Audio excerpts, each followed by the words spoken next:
This is the 8th year that we've done this June series. And as you know, a few of you have been here from the beginning, we cover some pretty exotic and unusual topics, and tonight is no exception. We're going to do a program on the amazing mysteries. The amazing mysteries are a discussion of mystery religions, of Greek and Rome mystery religions, but most in particular Roman. And why in the world does anybody care about this? Because these religions died out with the coming of Christianity. Christianity just about obliterated any of these religions. And yet, without those religions, it's not likely that Christianity would have ever shown its face. You have to look at it from the standpoint of the Romans. The Romans were very unusual in that they allowed almost any religion to be practiced within the Roman Empire. Why? Well, the Romans, I guess, were pretty smart. They understood that you could conquer a people, but that you could not fundamentally change them except maybe over a long period of time. And the thing that people get really committed to are their religions. So the Romans said, come one, come all. Now, this didn't happen overnight, but it is, in fact, one of the premier values that came from the Romans. We're going to talk about why the Romans felt that way. But I'd like to really get into what I consider the 5 issues, the 5 virtues, if you will, of why we should pay attention to these ancient religions. And so we're going to talk about the first one, personal choice. Now you say, what do you mean? Everybody has personal choice. Not at all. In most places, most of the time, down through history, you were the religion of the ruler of the kingdom into which you were born, by definition.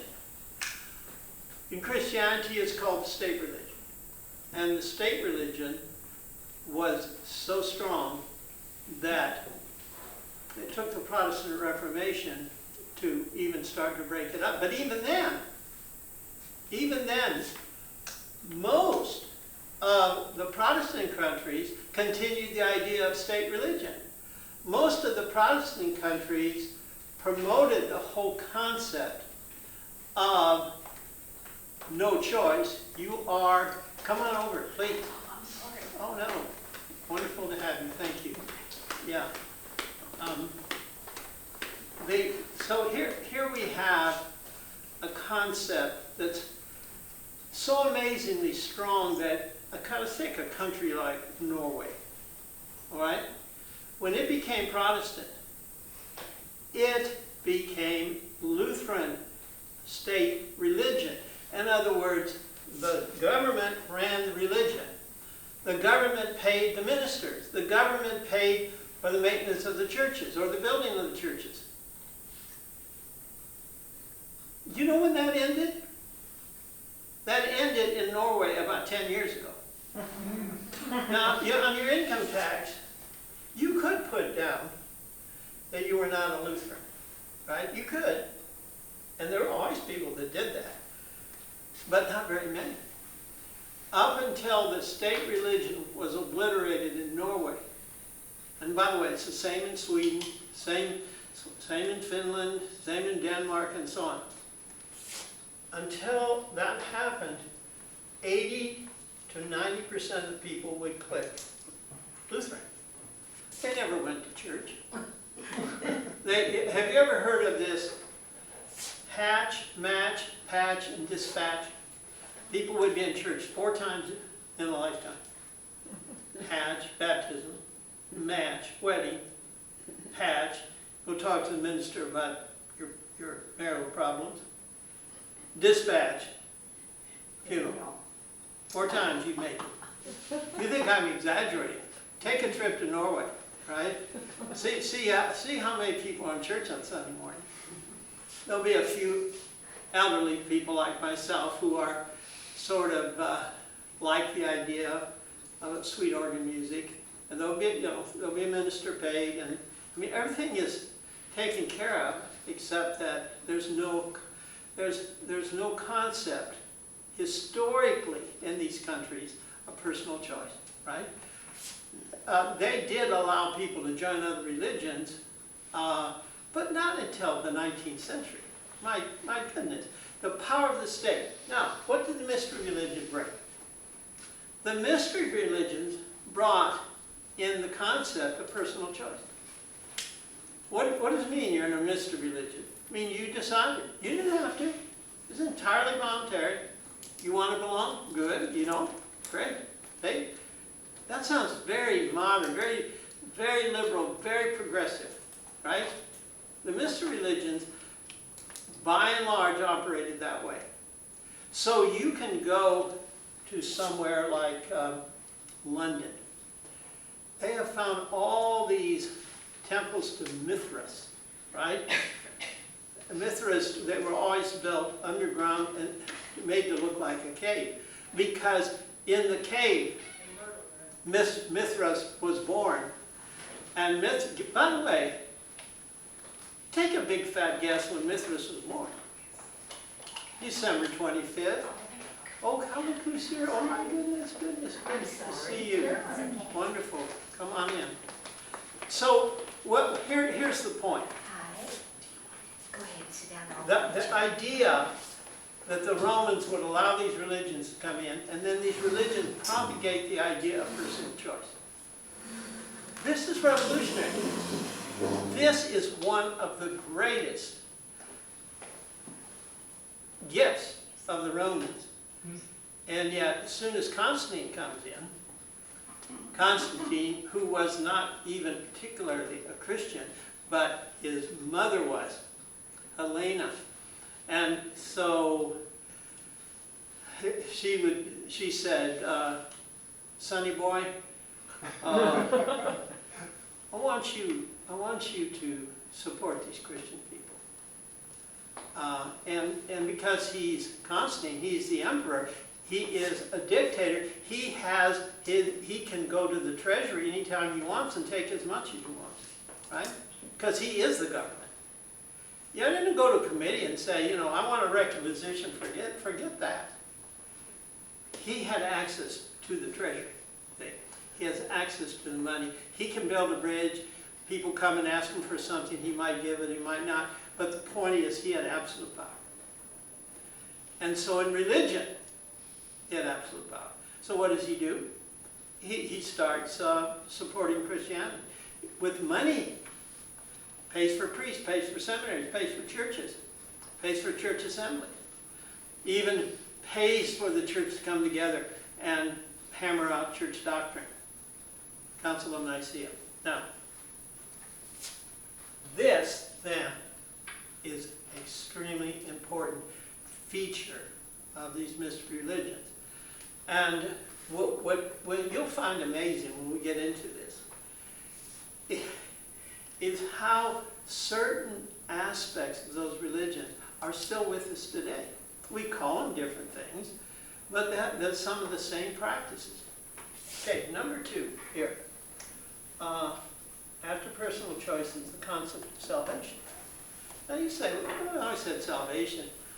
Not necessarily, right? Certainly not among the Greeks and Romans. In the East, they had the concept of salvation. Now, by the way, when we talk about East, the Romans always talk about the Orient, which in Latin, Latin for East. They're talking about what we would call today the Middle East or the Near East. They're not talking about China. They had nothing to do with China and Asia and any of that. They're talking about the East, that part of the world. Well, in that part of the world, you have the concept of salvation. And salvation is the idea that you make a choice, you're committed to a particular deity, and that deity is going to save you in the end, and you're going to go home and be with that deity, right? So the word, happened to my pen down here. Hang on here just a minute. I want to write a word some Latin up here for you. Soter. This is Greek. Soter. Soter means Savior, right? You can go to the seminary, you can go down to Dallas Theological Seminary this summer and take a class called Soteriology,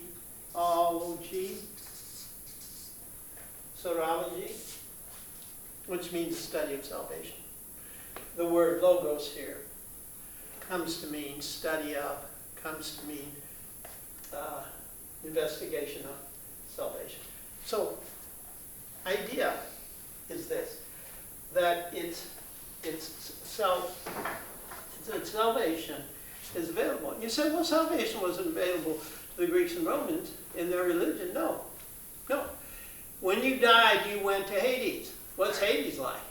You know, this place of spirits and ghosts, and where the people live, they're identifiable. I mean, you see this in the Iliad, you see it in the Aeneid, of these heroes going into the underworld.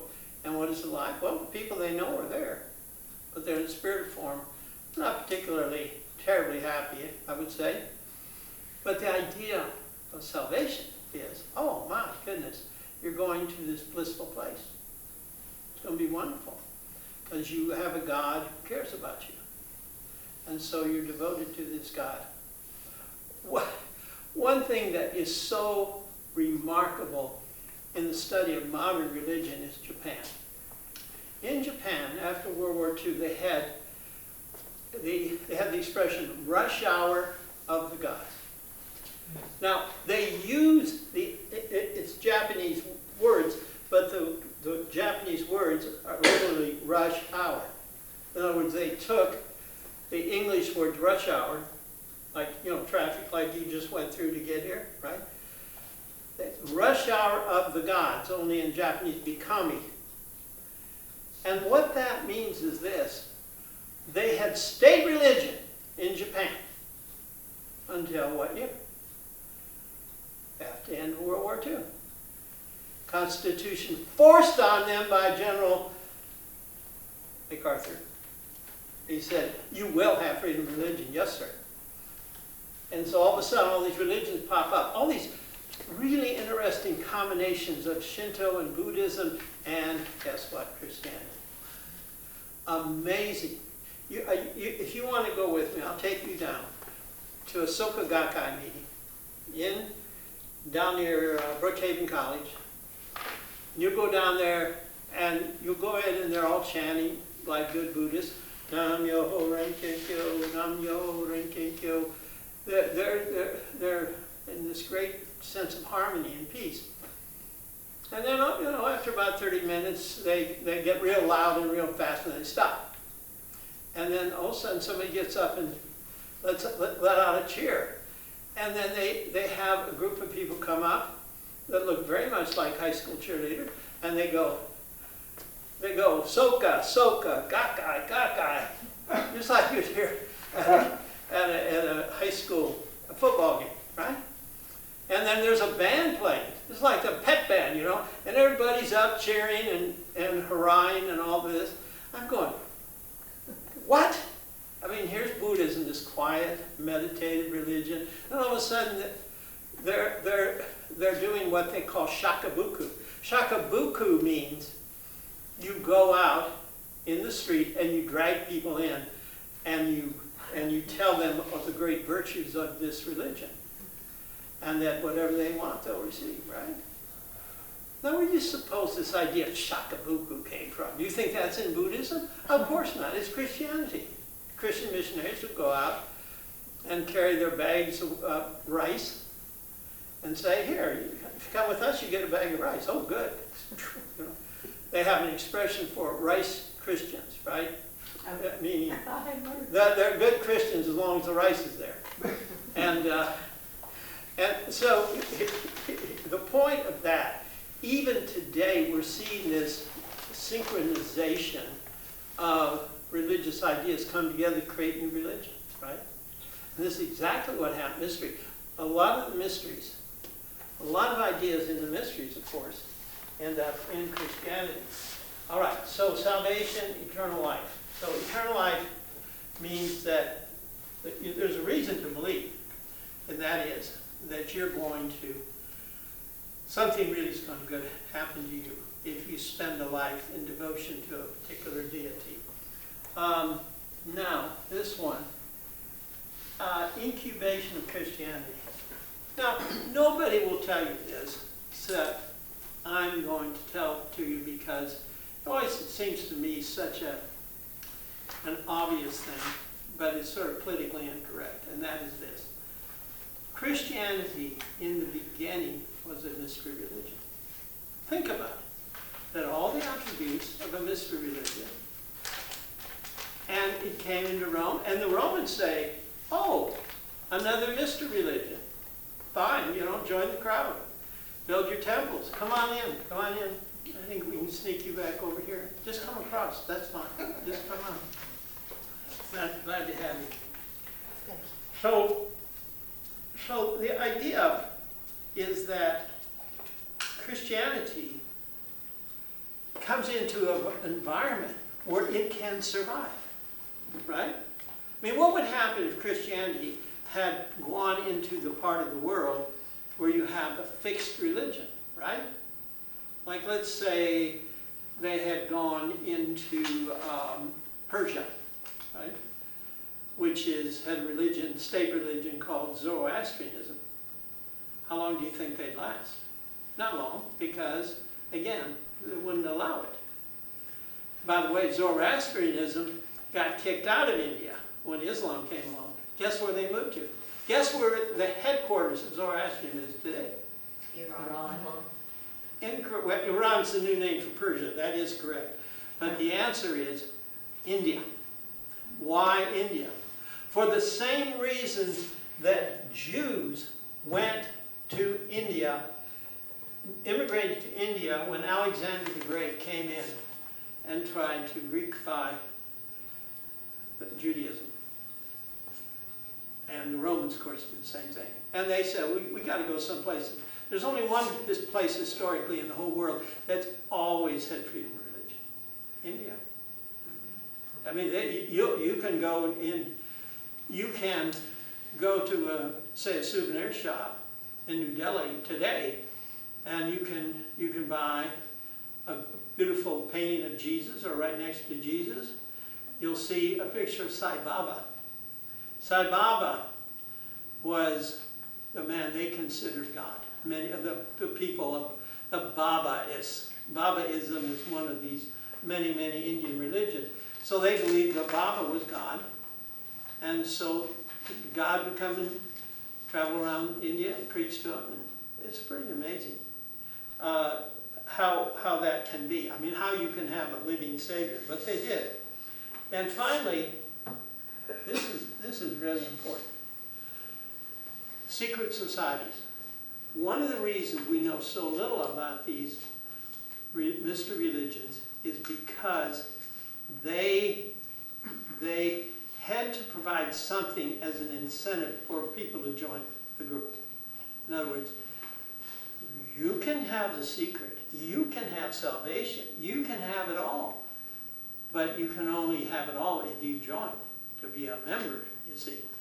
Again, personal choice, but then once you choose, then you get all the secrets, right?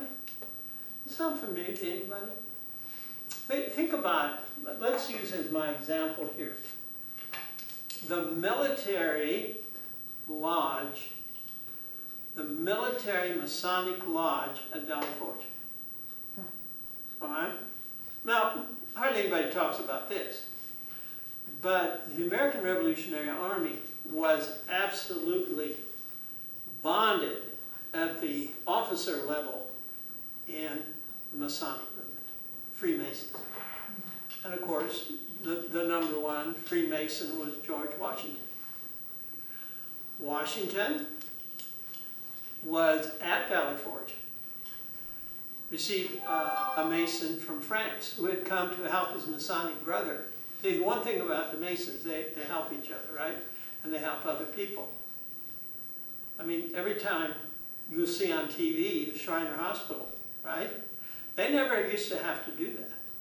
The Shriners supported about 25 full-fledged children's hospitals around the United States.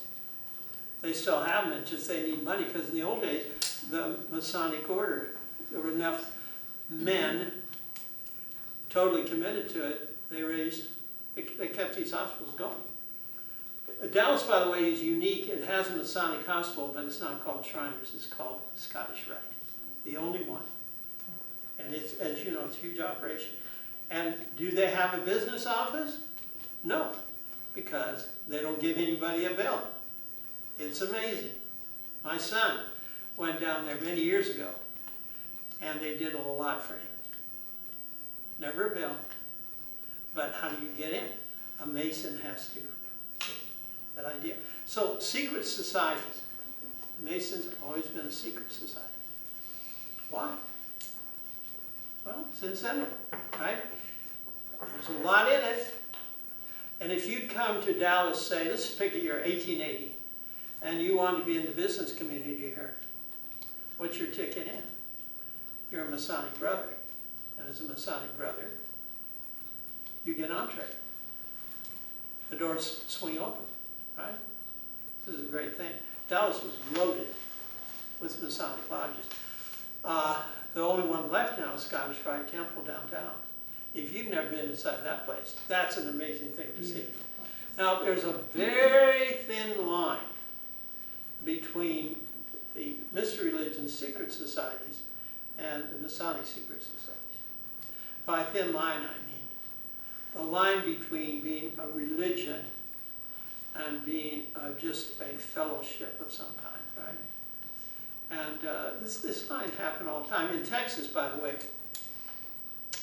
you know how the Methodists were able to practice? Remember, Texas was state religion when they started and crossing the Red River and coming into Texas.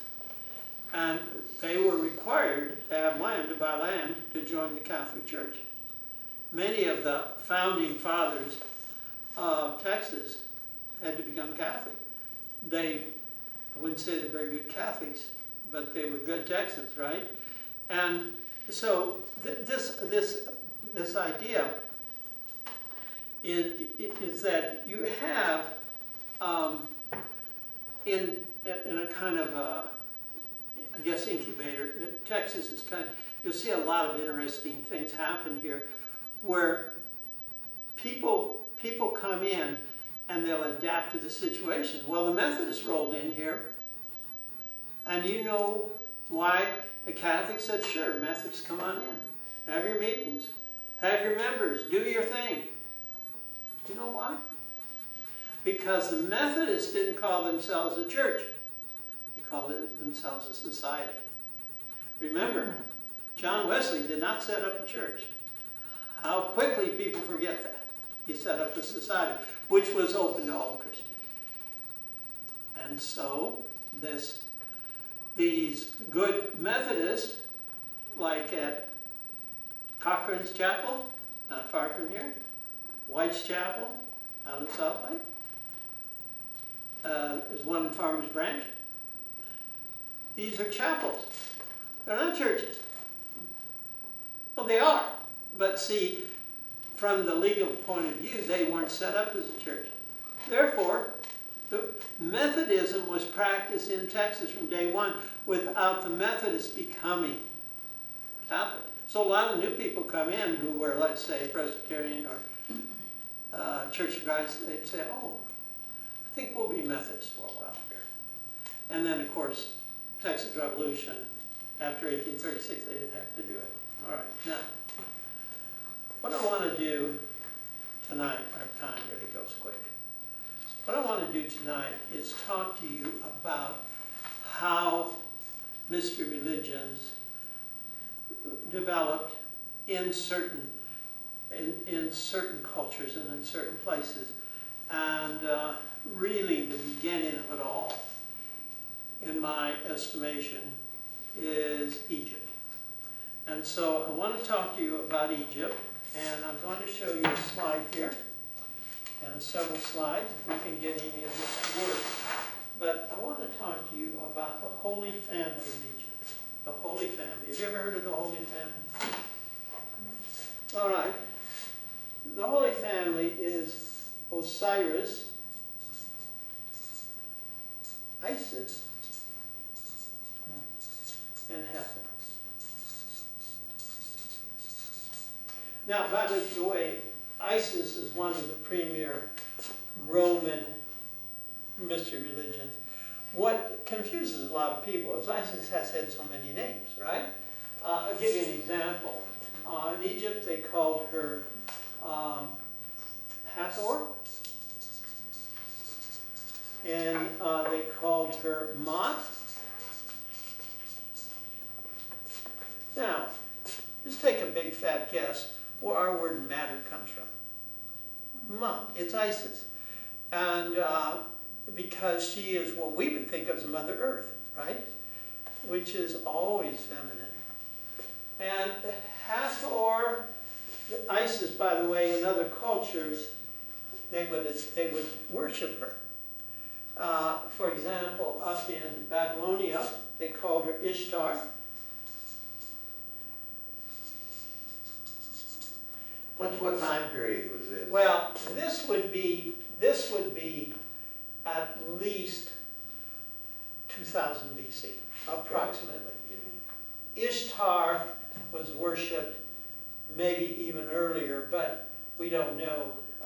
There's always this controversy as to when the mother goddess was born and where, and then takes on all these names, you see. What confused people a lot, and confuses me, is at a given time the name evolves into something else and then changes. Because the culture changes and they can't use the old name, so they give it a name. I mean, this is why when the Romans took over, they didn't want to worship Zeus, so they used the name of one of their gods, Jupiter. It's the same deity, but again, it has to do with language and cultural pride and all this kind of thing. So now this word Ishtar is interesting, right? Oh, by the way, what is the Hebrew version of Ishtar? Anybody?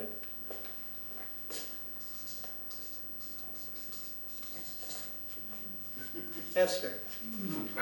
Yeah, Esther is Ishtar. And so one of the most important things that happened in the evolution of transfer of ideas is when the Egyptians were desperate to have some wood so they could build boats, because they couldn't rule the Nile effectively without boats or ships. So they didn't want to leave Egypt, but they built a city in a place called Lebanon, called Byblos. Now, Byblos is a really important place for this reason. It was in Byblos that the Egyptians came up with a revolutionary idea. And that is to write their hieroglyphs in scrolls. But, this was different. Rather than have a scroll that you could roll out, like they still have in the synagogue, you have to roll out the scroll. Somebody in Byblos came up with the idea of cutting the pages out and stacking them up and binding them with leather and thread on one side, and they created the book. Of course, book is the German word for it. The original word is Byblos. They called it and this hence the word Bible. So the word Bible comes from the word Byblos. But it was in Byblos. We're going to see this is where Isis ends up in her great search. This is one of the things we'll be talking about here in a minute. Byblos is kind of one of the center points, power points, if you will, of the ancient cultural dynamic and this goes, of course, way, way back, up to 2000 BC. But Byblos is so important because it was from Byblos that these Lebanese, who we call Phoenicians, traveled everywhere. And because why? They had the cedar. They had the cedars of Lebanon. They could build boats. Solomon built that beautiful temple in Jerusalem. You know what he lined it with? Cedar of Lebanon. That was the best, holiest, most perfect wood. And that's what he used. And so cedar is, the Egyptians loved cedar because the Egyptians could build boats that didn't rot. In fact, you can go to Giza today, and it's a great pyramid. They show you where they dug up out of the sand the Pharaoh's boat in absolutely 100% perfect condition. It's startling to see.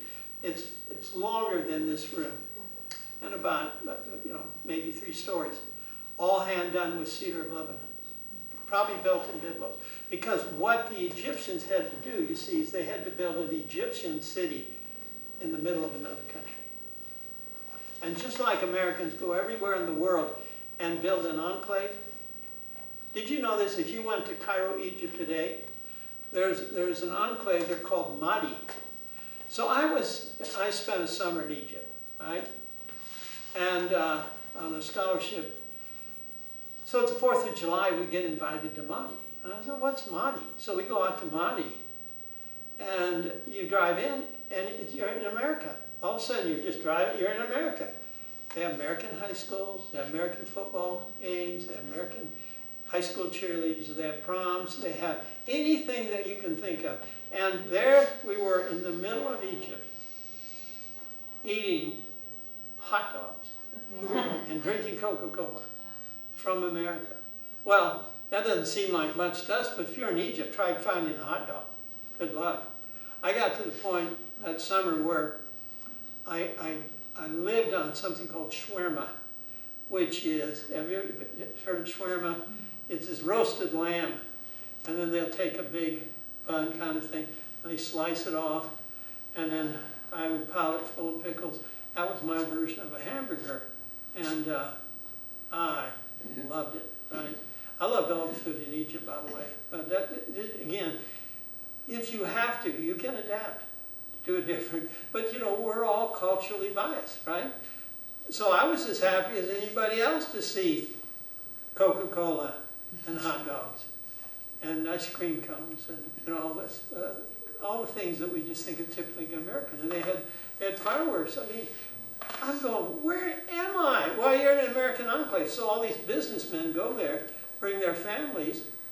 Well, they want their kids growing up in America, right? It's like the military schools that exist for American kids all over the world. Those kids basically grow up in America, even though they're in a foreign country, right?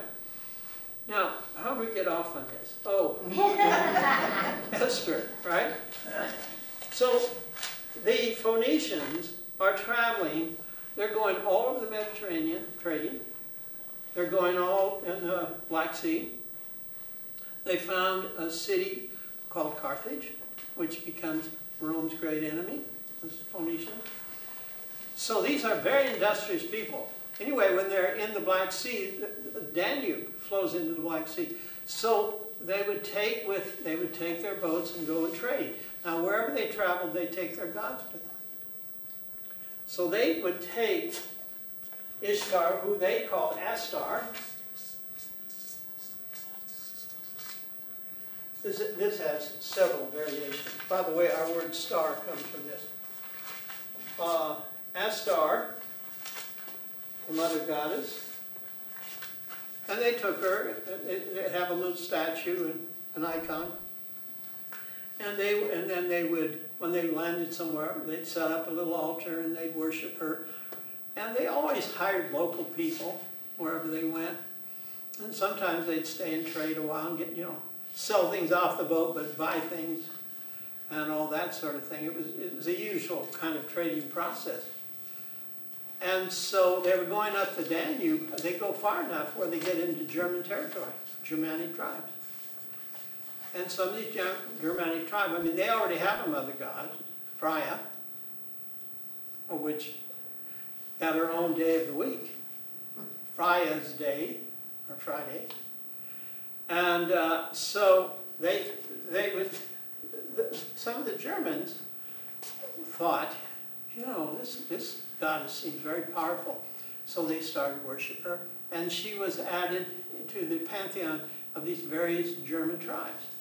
Well, in the year 500 AD, the Romans vacated what we call England, and they just swept in 3 tribes: the Anglos, the Saxons, and the Jews. And they just took over the country. And for 500 years, they spoke nothing but German, right? In what we would call today England. In fact, the word England comes from the word Angle. The Angles were the largest tribe, so they called it Angleland. But because of linguistic evolution, the A changed over to an E. So we call it England, and we speak English, but we don't speak German, which is an amazing story of why we don't. But what happened is they had this Astar, so the German tribes called her Ostar. Are you still talking about 2000 BC? Yeah, so now these Phoenicians went up sometime in BC, but we don't know, you know, how early, how far back. And but they had left Ostar, or Ostar became popular and spread among the Germanic tribes. You know, there were many, many, many Germanic tribes.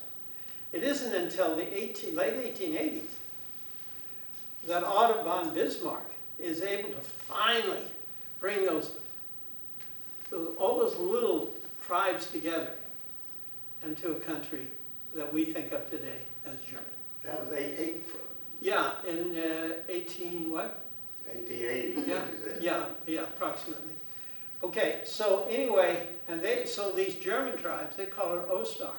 Well, these German tribes go to England, but England's invaded by these Vikings known as Normans, Northmen, who had already adopted the French language.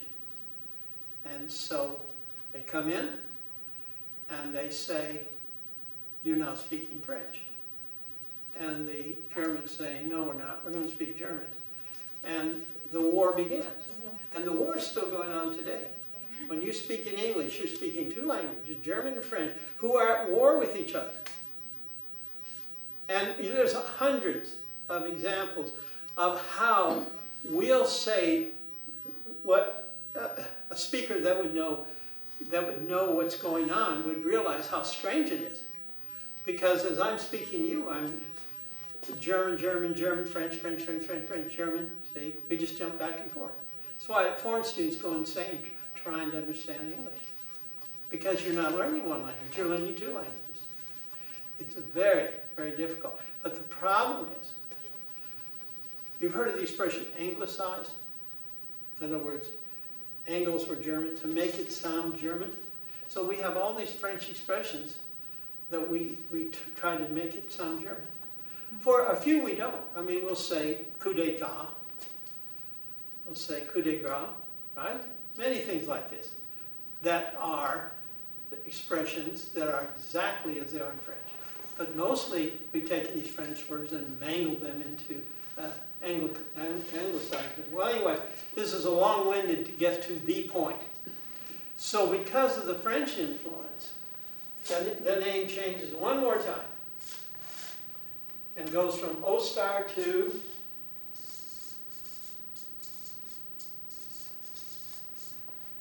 Easter. Now you think about it. Here's a missionary trying to convert these German people in England, and they say they're trying to express the idea of when Jesus was crucified and resurrected from the dead. Well, this means nothing to the Germans except the idea that it happened at the same time. The spring equinox, full moon. They said, well, that's the time we worship Easter. It's called Easter tide, and then later Easter time, and then shortened down to just Easter. So to this day, we're the only country that does that. I mean, the French don't do it, the Germans, nobody does it except in America. We call it Easter. Ironic, isn't it? That this holiest of holy days for Christianity is used, this mother goddess, Ishtar. And by the way, here she is in her Egyptian form. Now, first of all, the first thing you notice is that she's got big hair. So obviously hair is associated with great fertility, all right? Then she has cow's ears. Cows are associated with great generosity and very easy going. You notice here that she's on the column of a building. Now, what you have, this is hard to get for us. We're so used to being able to look at it on the road and say, Unity Church, oh, there's Unity Church. They didn't have literacy. So what they had to do is, so that if you wanted to worship Ishtar and to go to the right place, they had to put her face on the column. See? And the symbol, here's the snake. See the snake coiling here? So this is Isis, or Mot, or Hathor. They use these names. It's easy to say this is the mother goddess, but also really important to understand that the gods are reinvented or changed over time to reflect the culture they're in. Unbelievable, right? And yet, so that's how she gets different names. All right, now I want to show you. We're gonna try. Carolyn and I worked hard at this, so we're going to see if this works. The problem is it's very hard to see over here. Carolyn, can you see where that little spot is? See. Which way do you want to go? I want to go. Well, let's go. Click on the. Yeah. Okay. Let's see. Here it is. Okay. Yeah. I'm going to try to You're go. closer to it. Okay. Ta-da. Yeah. Now, just show you how the system worked. So if you're an Egypt, they're basically a polytheistic country, right? So they have many gods. So that's why, for an Egyptian, this idea of worshiping only one God seems strange to them, right? Remember I said, when we think of Egypt, you're thinking of the East, right? And so, they built a huge temple complex. And many, many gods would be worshipped. But again, how do people know? So what they had to do, this is a chapel, a little worship place for one particular god. The face is so worn away, it's hard to know which god it was.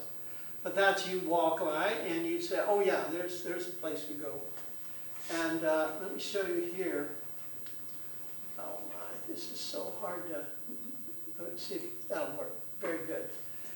Now it just happened, the roof is missing here, so you can see inside that all the columns have the face of the deity. And this is probably Hathor, Isis. But you say, well, why are they so obsessed with this? Every column, you're going to put it on? And the answer is, if you went in and gave a gift for Isis, but to the wrong god or goddess, you're in big trouble, right? So you have to be very careful about that. That's why they make sure that you're always in the right place. Okay, let's see. All right, this Amun Ray, this is what I want to get to. Okay. Here we have Osiris, Isis, and Hathor. Now, the Holy Family of Egypt. The core of mystery religions can be seen in the story of this family. So, I'm going to give you a version. If you read up on this, you'll find out there are many variations of the theme, all right? But the core things are the same. So I'll just give you a version of this. So, Osiris, and you always recognize Osiris, very importantly, by the arms are either crossed or they're like this together, right? So if you were a worshiper of Osiris and you saw him, or you went to his temple and you worshiped him, you would, you know, how we today pray like this or like this. I think we've done research on this. This I think actually comes from Asia. What they would do to pray is like this. You know, dear Osiris, please be gracious to us. And he has on the Pharaoh's hat, which ironically, a variation of this becomes the Pope's hat. And you can't see it here, but he's mummified. Now, his wife, who is also his sister, is Isis, Hathor. You always recognize her because she has the horns, which represent not horns, but the crescent moon. So it's the crescent moon in the form of horns inside the globe, the disc there, I believe, is the moon. Why? Well, because moons are always associated with mother goddesses, no matter the culture, right? With romance, with the idea of freedom. And of course we have from Latin the word lunacy, right? Women go crazy. So you have all these pejorative words like they're lunatics because they are under the influence of the moon, right? And we have many words like this, like the word hysterical. Hyster is the womb. So to be influenced by the womb was a big put down, right? In our language, there are all these terms that have survived yet are in fact put downs. They're in fact putting women down. And misogyny, the hatred of wombs. Miso, hatred. Gyno, as in gynecologist, right? A womb doctor. The misogynist is a hater of wombs, in other words, a hater of women. And the most famous misogynist in all was a woman named Athena. Athena of the great Parthenon, who has nothing good to say about women, only good things to say about men. All right, and then there's son Horus. You always recognize Horus because he's got a bird face. And they're carrying, both of them are carrying ankhs. And ankh is that cross, you know, with a hook on top, which means life. But he doesn't have that. He has the hook and the whip. But he doesn't have the ankh, which means he's not alive, right? He's in the land we'll call paradise. All right, now watch this. This is quite amazing. Now what happens? Here we go.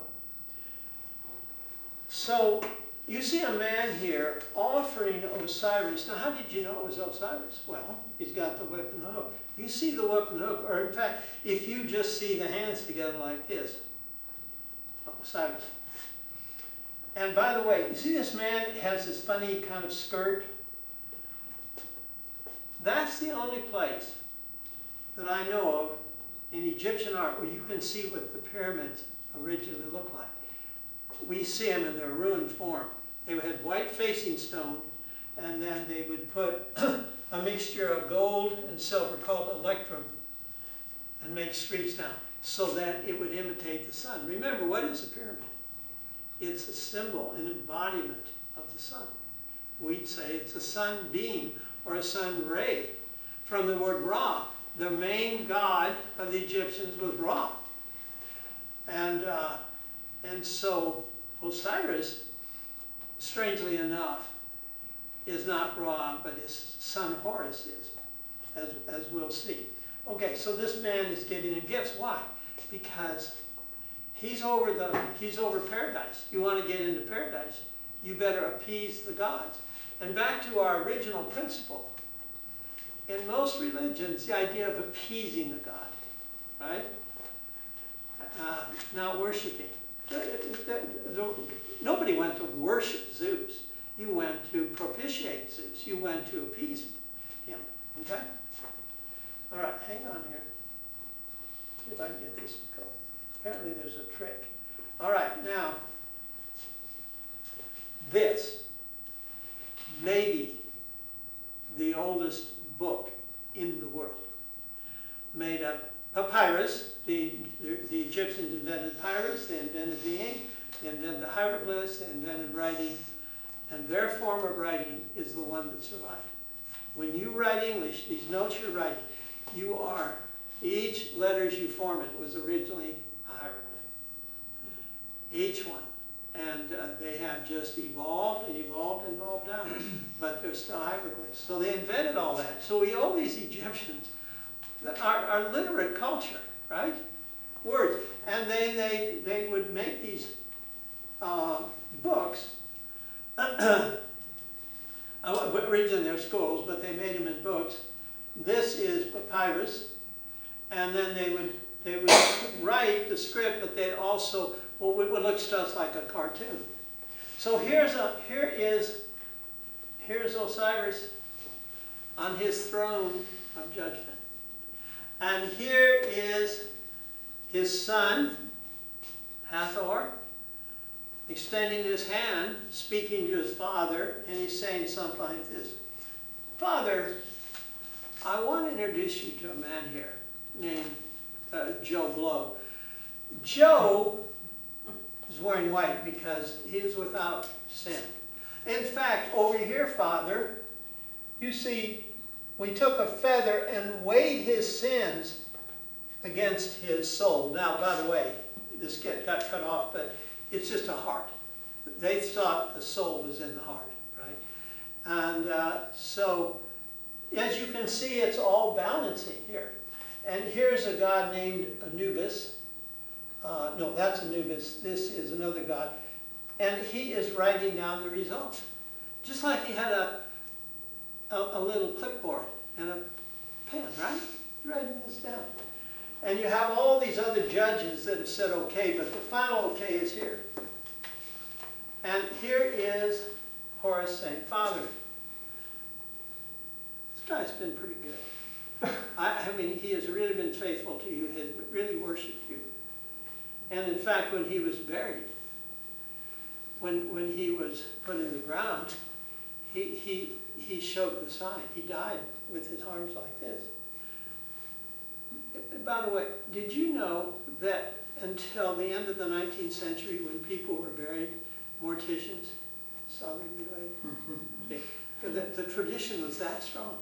Nobody knew why you did it, just that it's what you did. So you always see these westerns, you know, somebody's laid out in a coffin, say it like this. Osiris, right? All right, so this Book of the Dead is a self-help book to show you how you get to paradise. This is crucial because then, you see, by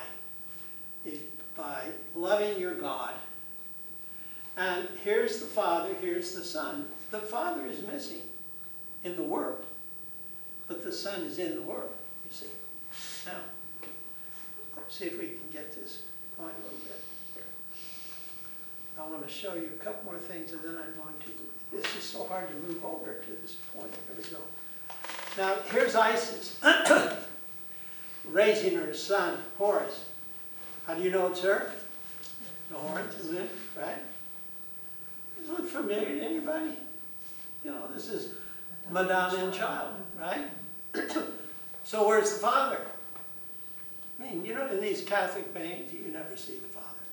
Well, you see Joseph once in a while, but always when, you know, in the nativity scene.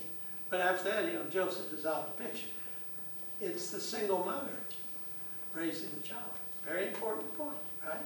In fact, look at this one. I can get it over here. I'm trying. There we go. There we go. It's not moving. There we go. You see this is Isis here. This is the son Horace now. He's about 12 years old. It's lunchtime. But see, he's a god. He can't eat human food. He must eat from the mother. So there he is. It comes. I mean, you can kind of picture it in your mind. Isis said, Horace, time for lunch. Yes, Mom, I'm coming. I'll be right there. Can't wait. Runs and then is enjoying himself at the mother's breast at age maybe 12 or more. See, this is some official, we know that by the hat, holding his little playboat. See, with a lot of bells and whistles. And here's his buddy over here that takes care of him. But it's lunchtime on the Nile. Amazing, huh? And so this is one of the reasons ISIS becomes so popular.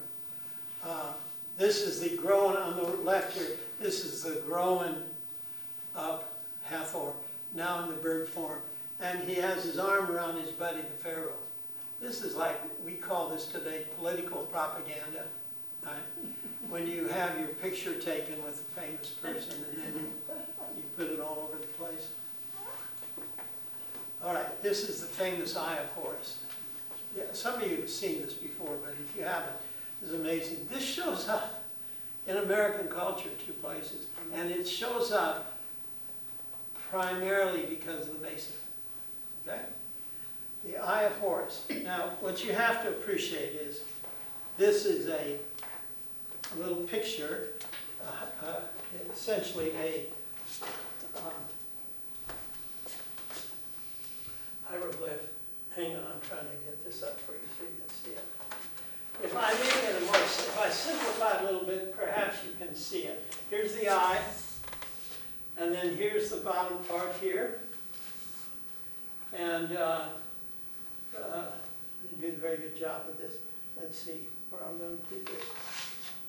This is the eye, and this, and goes down here, and it comes in a circle, except over time this became simplified. And I guess you can see it if I do it more like this. Okay? Does that look familiar? Prescription sign. The RX. What does the RX mean? It means that what the Egyptians did, who were very early in medicine, is that on the box of medicine, they would put the Eye of Horus to give it power, to give it sanctity, to make it, you know, to give you a little extra boost, right? And then the Greeks came into Egypt and go, my goodness, this must be important. So they kept doing it. And they gave it to the Romans gave it to the Europeans and the English, and we got it. And even today, once in a while, you'll see this, RX. And you'll say, the pharmacist, hey, what is this prescription? What does this sign mean? You'll say, well, it's a prescription sign. He said, no, I understand it. What does the R and X mean? I don't know. Well, it's Horus, right? That's one place. And then the other place, of course, is the United States dollar. So you have the great city of the United States, and on one side you have this eye up here, and that is the Eye of Horus. So even today, as we speak, American money is being protected by Horus. Some symbols are so powerful, they don't die. All right, now, I'll tell you one more thing here. I know I'm out of time, but I've got to... Okay. This will be the cliffhanger. This is where I'm going to start next time. I want to just tell you in a brief capsule then the essential story of the Holy Family. So Osiris and Isis, start over. Osiris and Isis were what the income tax people call dinks. You know what DINK stands for? Double income, no kids. In other words, they had plenty of money, and if you were married and didn't have kids for a while, you had all the money in the world, you had all the time in the world, and then you have one kid, no money, no time. Right? This is the way it goes. Well, anyway, they're very happy, but in fact, they're so happy they haven't made it's like the ideal couple, right? And so, Osiris has a brother named Set, S-E-T, or Seth, and it's in the Hebrew version, Set. Set is kind of the demon in this story. He's very jealous of his brother. So, how to get rid of the brother? He wants to kill it and murder his brother, which he does. The problem is getting rid of the body. So he comes up with this scheme. Because, by the way, even today, you can't produce a body, no murder, right? You have to produce evidence. Even if the body is burned, they can still get evidence, right? But you still have to have some evidence. So what he did is he took his brother, murdered his brother, cut him up in pieces, put him in a box, an Egyptian, like an Egyptian coffin, threw it in the Nile, and it was supposed to flow out in the middle of the Mediterranean and sink. Well, so the body disappears, nobody's seen Osiris. So Isis, here it comes. Isis is so overwhelmingly devastated by this. She starts searching Egypt for her husband. Everywhere she goes, have you seen my husband? Have you seen my husband? And no, nobody's seen him. And so she starts moving out of the country. She comes to the Red Sea. She has to get across it. So what does she do? Uses a magic wand, parts the Red Sea and walks across it. Sound familiar? She gets out in the Sinai Desert. She gets hot. She needs water. She touches a rock. Out comes. I mean, you got to remember the Jews were in Egypt for 400 years. They absorbed all this stuff, right? So she keeps going. She just goes everywhere and ends up in Byblos, because Byblos is Egyptian. She ends up in Byblos, and she asks the same question. Somebody says, you know, it's funny, the other day, Egyptian box came up on the beach. You know, maybe there's some connection. And they had already taken it and put it in the temple because they thought it was something sacred. And in one version of this, she opens the box and there's her dead husband. Now, Isis had the power to bring him back to life, but only for a very limited time. And so, she brings him back to life for one day. Now, if you only had one day more with your husband, where would you spend it? Would you go to Disneyland? Would you take a ride out in the country? Or would you have other activities that you want to partake in? Well, anyway, they partook, and she got pregnant. Of course, then he goes and becomes the head of paradise, and she then and Horus become an item. I mean, they're bonded together, like a mother and son will be if there's no father. I've seen this many times by the way in my life. And the son usually doesn't get married until the mother passes away. Then all of a sudden, you know, he's 55 years old. Hey, guess who got married? Oh, really? That's a surprise. Never thought he'd get married. See, he won't leave the mother as long as she needs him. But once she's gone, then he'll get married. Anyway, so they were bonded in that special way. Freud had a term for it called the Oedipus complex. Remember that one? Yeah. Well, this is the point. This kind of search motif shows up over and over and over again in these mystery religions. There's always a search. And it translates into Christianity in interesting ways. At Christmas time, a lot of the Hispanic people, you know, with the luminaries and so on, somebody will impersonate Mary and Joseph and the baby, and they'll go from house to house asking if there's lodging, searching for lodging. It's all symbolic, you see. But the point is, that's a core idea. There's another core idea we're going to talk about, and that is, often these deities are born in caves. Caves are really important, grottos. And you see this in Roman Catholicism.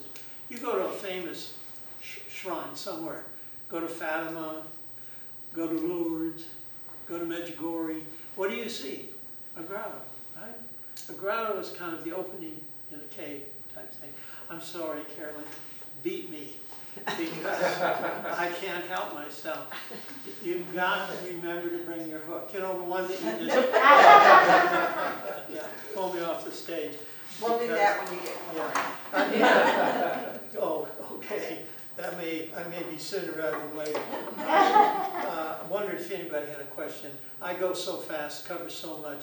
What we're going to do next week and the 3 weeks remaining, we're going to go chapter and verse. We're going to go through the Isis cult. We're going to go through the Great Mother cult. We're going to go through Mithraism, and then we're going to tie it all together in Christianity. And you'll see some quite surprising and spectacular connections. So, it's been great fun. I hope you can come. We are always happy to see anybody. This is actually quite a good turnout post-COVID, right? Most meetings you go to now after COVID, you know, where's everybody? But it's very nice you all could come. And if you can't come, but can come the next week, that's fine too. Just come when you can. And we'll have something, I hope, of interest to say. So, thank you. See And we you. have an offering basket by the door.